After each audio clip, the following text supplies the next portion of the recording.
Waalaikumsalam. Silakan masuk. Silakan duduk. Selamat siang. Siang, Dengan siapa? Dari mana? saya juga dari Pemalang.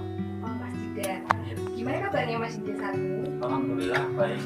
Alhamdulillah baik. Tadi dari perjalanan ke sini naik apa ya?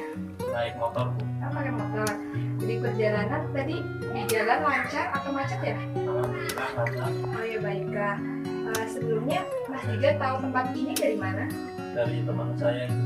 Oh dari teman. Iya. Lalu sebelumnya udah kenal dengan saya? Atau belum? Oh belum.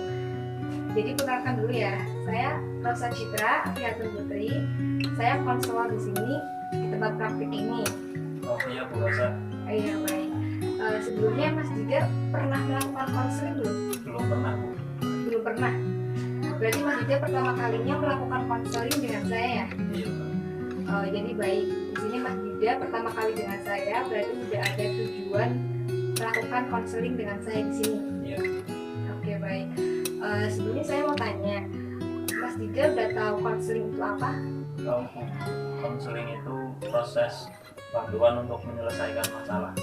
Oh iya baik. Jadi konseling itu proses bantuan seseorang untuk menyelesaikan masalah atau memahamkan masalah yang sedang dihadapi saat ini. Lalu dalam konseling itu dijelaskan ada asas-asas konseling. Yang saya jelaskan ada 3 diantaranya. Yang pertama ada asas kesukarelaan, di mana klien melakukan konseling itu tidak ada paksaan dari pihak lainnya.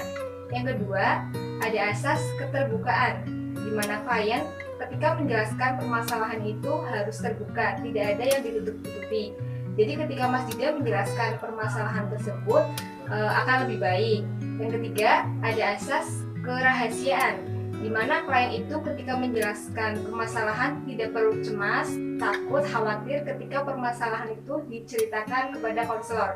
Karena saya di sini sebagai konselor akan menjaga kerahasiaan Mas Dida. Jadi akan terjamin permasalahannya tersebut dan tidak akan saya ceritakan kepada orang lain. Bisa dimengerti Mas Dida? Bisa, Bu. Baik.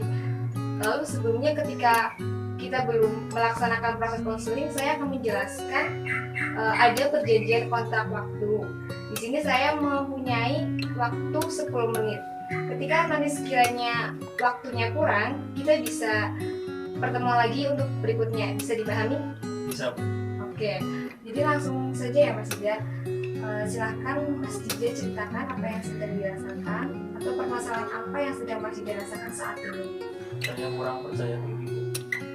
Kurang percaya dirinya itu bagaimana? Bisa dijelaskan? Jadi gini, Bu. Kalau misal saya kuliah itu saya kurang percaya diri ketika saya disuruh presentasi gitu ya.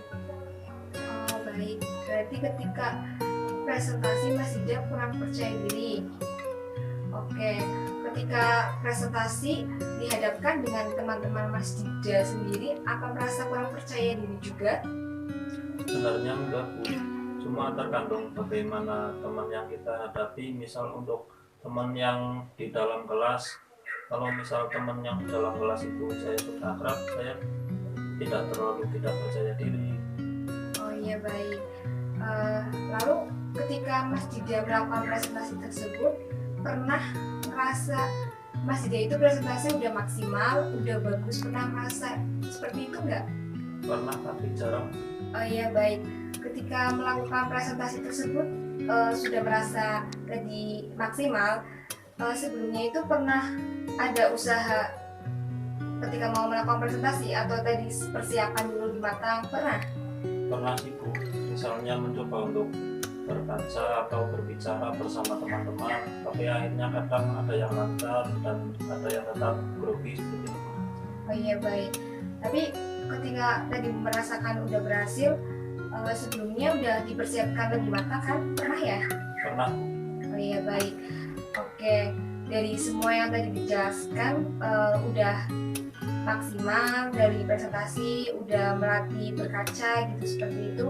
Untuk kedepannya lebih baik, Mas Dida udah tahu, paham mengenai hal-hal kedepannya untuk dilakukan kedepannya. Apa mempunyai solusi untuk kedepannya yang sedang dipikirkan? Oh iya Bu, jadi saya memilih untuk melatih dan belajar terlebih dahulu materi yang mau dipresentasikan, kemudian kesiapan diri juga harus lebih matang, berlatih berkaca dan belajar ngomong sama teman-teman, lalu juga akan berpenampilan rapi sehingga saya akan lebih percaya diri ketika presentasi seperti itu. Oke, baik. Kalau Mas Dida udah tahu apa yang harus dilakukan untuk kedepannya, jadi ketika presentasi tahu lah harus apa dulu, kayak tadi yang sudah dijelaskan, bisa latihan berkaca dulu, belajar ngomong sama teman-teman, juga dari materi dipersiapkan ketika mau presentasi. Jadi ketika Mas Dida seperti yang tadi sudah merasa, kalau presentasi sudah merasakan maksimal, bagus itu kan dari Mas Dida sendiri dipersiapkan lebih matang dari materinya, dari Mas Didanya juga persiapan juga lebih matang, dari semuanya lebih dipersiapkan kan. Jadi ketika Mas Dida itu merasa yang tadi kurang percaya diri, itu dari Mas Didanya mungkin kurang lebih dipersiapkan lagi, materinya tidak disiapkan, tidak dipelajari. Jadi dengan adanya persiapan itu membuat Mas Dida lebih percaya diri lagi. Kalau begitu kan? Iya seperti itu. Oke, baik Mas Dida. Sebelum bicara kita tutup, bagaimana perasaan Mas Dida setelah melakukan konseling ini?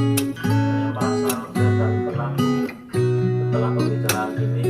Untuk kedepannya saya akan belajar lebih baik lagi untuk rasa percaya diri itu, dan saya juga tahu untuk mengatasi rasa kecemasan ini apa yang harus saya lakukan. Oke, baik. Apakah Mas Dida ada niatan untuk berubah? Apa yakin untuk melakukan hal itu? Ya Bu, saya yakin. Oke, bagus sekali. Saya suka dengan semangatmu.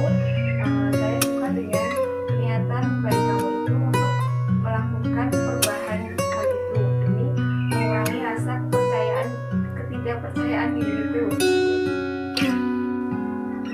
Baik, Mas Dida, karena waktunya mau habis, apa Mas Dida mau ada yang disampaikan lagi? Tidak Bu, saya rasa sudah cukup. Oke, baik. Terima kasih. Semoga Mas Dida lebih semangat lagi. Semoga Mas Dida lebih baik lagi ke depannya, dan juga melakukan hal-hal yang akan dirubahnya, dan yakin terus karena dari setiap permasalahan itu pasti ada jalan keluarnya.